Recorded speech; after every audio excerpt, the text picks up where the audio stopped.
పూర్వం నైమిసారణ్యమునకు సూతమహర్షి రాగా సౌనకాది మునులు కార్తీకమాస మహాత్యాన్ని వినిపించమని అడిగారు.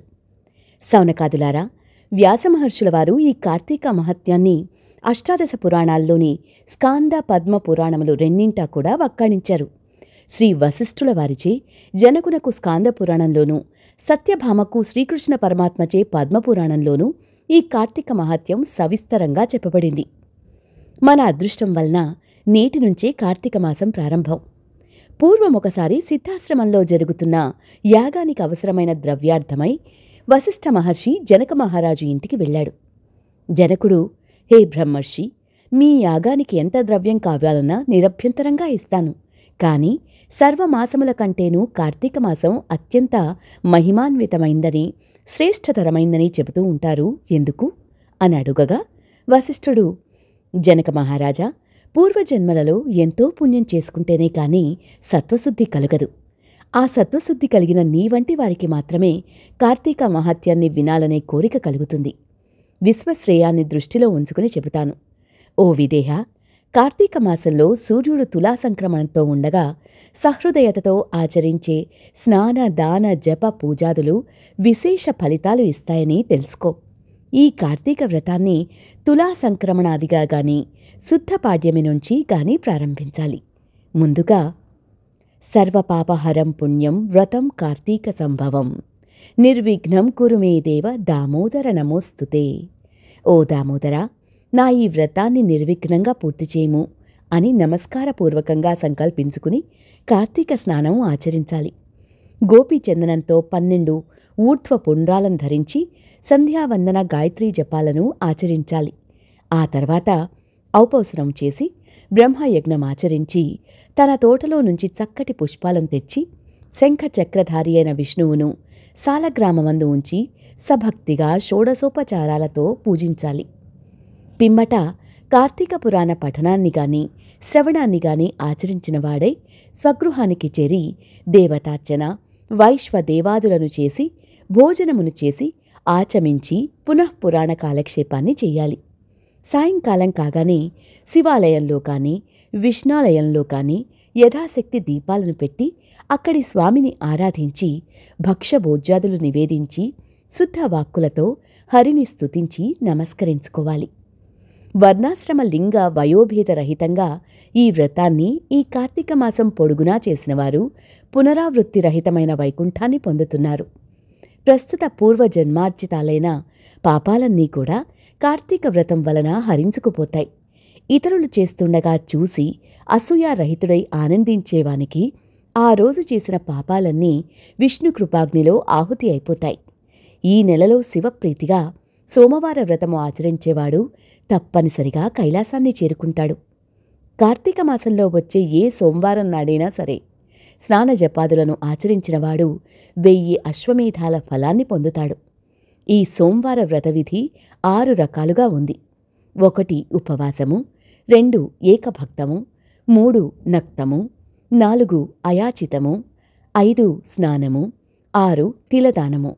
ఈ పద్ధతుల్లో దేన్ని ఆచరించినా కార్తీక సోమవార వ్రతం చేసినట్లే అవుతుంది. కార్తీక మాసంలో వచ్చే ప్రతి సోమవారం నాడు కూడా పగలు ఉపవసించి రాత్రి నక్షత్ర దర్శనాంతరం మాత్రమే భోజనం చేస్తూ రోజంతా భగవద్ధ్యానంలో గడిపేవాళ్లు తప్పనిసరిగా శివసాయుధ్యాన్ని పొందుతారు. సోమవార వ్రతాన్ని చేసేవాళ్లు నమక చమక సహితంగా శివాభిషేకాన్ని చేయడం ప్రధానమని తెలుసుకోవాలి. ఈ సోమవార వ్రతఫలాన్ని వివరించే ఒక ఇతిహాసాన్ని చెప్తాను. పూర్వం ఒకానొక బ్రాహ్మణునికి నిష్ఠురి అనే కూతురుండేది. పుష్టిగానూ అందంగానూ అత్యంత విలాసంగానూ ఉండే ఈమెకు గుణాలు మాత్రం శిష్టమైనవి అవ్వలేదు. గయ్యాళిగానూ కాముకురాలుగానూ చరించే ఆమె గుణాల రీత్యా కర్కస అని కూడా పిలుస్తూ ఉండేవారు. బాధ్యత ప్రకారం తండ్రి ఆ కర్కసను సౌరాష్ట్ర బ్రాహ్మణుడైన మిత్రశర్మ అనే వానికిచ్చి తన చేతులు దులిపేసుకున్నాడు. ఆ మిత్రశర్మ చదువుకున్నవాడు, సద్గుణవంతుడు, సదాచారపరుడు, సరసుడు మాత్రమే కాక సహృదయుడు. కర్కస ప్రతిరోజు తన భర్తను తిడుతూ కొడుతూ ఉండేది. అయినప్పటికీ భార్యను పరిత్యజించడం తన వంశానికి పరువు తక్కువనే ఆలోచన వలన మిత్రశర్మ కర్కస పెట్టే కఠిన హింసలన్నింటినీ భరిస్తూనే ఉండేవాడు. కాని ఏనాడూ ఆమెను శిక్షించలేదు. ఒకానొకనాడు ఆమె విటులలో ఒకడు, నీ మొగుడు బ్రతికి ఉండడం వల్లనే మనం తరచూ కలుసుకోలేకపోతున్నాం అని రెచ్చగొట్టడంతో కర్కస ఆ రాత్రికి నిద్రాముద్రితుడై ఉన్న భర్త శిరస్సును ఒక పెద్ద బండరాతితో మోది చంపివేసి ఆ శవాన్ని తానే మోసుకుని పోయి ఒక పాడుపడిన నూతిలోనికి విసిరివేసింది. అత్తమామలు ఇల్లు వదిలి పారిపోయారు. అంతటితో మరింత స్వతంత్రించిన కర్కస కన్ను మిన్నుగానని కామావేశంతో అనేక మంది పురుషులతో సంపర్కం పెట్టుకుని ఎందరో సంసార స్త్రీలను కూడా తన మాటలతో భ్రమింపచేసి తన విటులకు తార్చి సొమ్ము చేసుకునేది. కాలం గడిచింది. తన బలం తగ్గింది. యవ్వనం తొలగింది. శరీరంలోని రక్తం పల్చబడడంతో కర్కస జబ్బుపడింది. అసంఖ్యాక పురుషోత్తములతో సాగించిన శృంగార క్రీడల వలన వ్యాధులు సోకాయి. జిగిబిగి తగ్గిన కర్కస వద్దకు విటుల రాకపోకలు తగ్గిపోయాయి. ఆమె సంపాదన పడిపోయింది. అందరికందరూ ఆమెను అసహ్యించుకుసాగారు. తుదకు అక్రమపతులకే కాని సుతులకు నోచుకొని ఆ నిష్ఠుర తినడానికి తిండి, ఉండేందుకింత ఇల్లు, ఒంటినిండా కప్పుకునేందుకు వస్త్రము కూడా కరువైనదై సుఖవ్రణాలతో నడివీధిన పడి మరణించింది. కర్కస శవాన్ని కాటికి మోసుకుపోయే దిక్కు కూడా లేకపోయింది. యమదూతలు ఆ జీవిని పాశబద్ధను చేసి నరకానికి తీసుకువెళ్లారు. యముడామెకు దుర్భరమైన శిక్షలను విధించాడు. భర్తను విస్మరించి పరపురుషులను ఆలింగం చేసుకున్న పాపానికి ఆమె చేత మండుతున్న ఇనుపస్తంభాన్ని కౌగిలింపచేశాడు. భర్త తలను బ్రద్దలు కొట్టినందుకు ముండ్ల గదలతో ఆమె తల చిట్లేటట్లు మోదించాడు. భర్తను దూషించినందుకు, కొట్టినందుకు, తన్నినందుకు దాని పాదాలను పట్టుకుని కఠిన శిలలపై వేసి బాధించాడు. సీసమును గాని చెవిలో పూయించాడు. కుంభీపాక నరకానికి పంపాడు.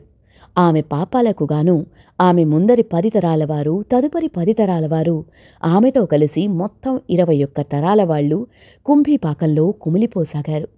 నరకానుభవం తర్వాత ఆమె 15 సార్లు భూమిపై కుక్కగా జన్మించింది. 15వ పర్యాయమున కళింగ దేశంలో కుక్కగా పుట్టి ఒకానొక బ్రాహ్మణ గృహంలో ఉంటూ ఉండేది. ఇలా ఉండగా ఒక కార్తీక సోమవారం నాడు ఆ బ్రాహ్మణుడు పగలు ఉపవాసముండి శివాభిషేకాదులను నిర్వర్తించి నక్షత్ర దర్శనానంతరం నక్త స్వీకారానికి సిద్ధపడి ఇంటి బయలులో బలిని విడిచిపెట్టాడు. ఆనాడంతా ఆహారం దొరక్క పస్తుపడి ఉన్న కుక్క ప్రదోష దినాన ఆ బలి అన్నాన్ని భుజించింది. బలిభోజనం వలన దానికి పూర్వస్మృతి కలిగి, ఓ విప్రుడా, రక్షింపు అని అరిచింది.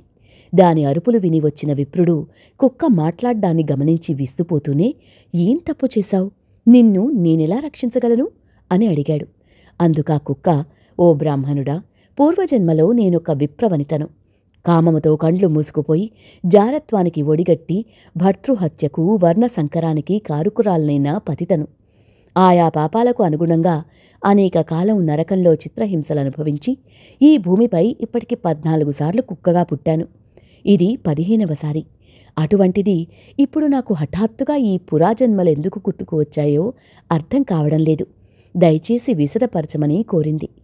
బ్రాహ్మణుడు సర్వాన్ని జ్ఞానదృష్టి చేత తెలుసుకుని, సునకమా, ఈ కార్తీక సోమవారం నాడు ప్రదోషవేళ వరకు పస్తుపడి ఉండి నాచే విడువబడిన బలిభక్షణమును చేయటం వలననే నీకీ పూర్వజన్మ జ్ఞానం కలిగిందని చెప్పాడు. కరుణామయుడైన ఓ బ్రాహ్మణుడా, నాకు మోక్షమెలా సిద్ధించునో ఆనతీయుమని కోరిన మీదట దయాళువైన ఆ భూసురుడు తాను చేసిన అనేకానేక కార్తీక సోమవార వ్రతాలలో ఒక సోమవారం నాటి వ్రతఫలాన్ని ఆ కుక్కకి ధారపోయగా ఆ క్షణమే ఆ కుక్క తన సునకదేహాన్ని పరిత్యజించి దివ్య స్త్రీ శరీరిణి అయి ప్రకాశమానహార వస్త్ర విభూషితయై పితృదేవతా సమన్వితయై కైలాసమునకు చేరింది. కాబట్టి ఓ జనక మహారాజా, నిస్సంశయ నిశ్చీయ సదాయి అయిన ఈ కార్తీక సోమవార వ్రతాన్ని నీవు తప్పనిసరిగా ఆచరించు అని ముగించాడు వశిష్ఠుడు. మొదటి రోజు పారాయణం సమాప్తం.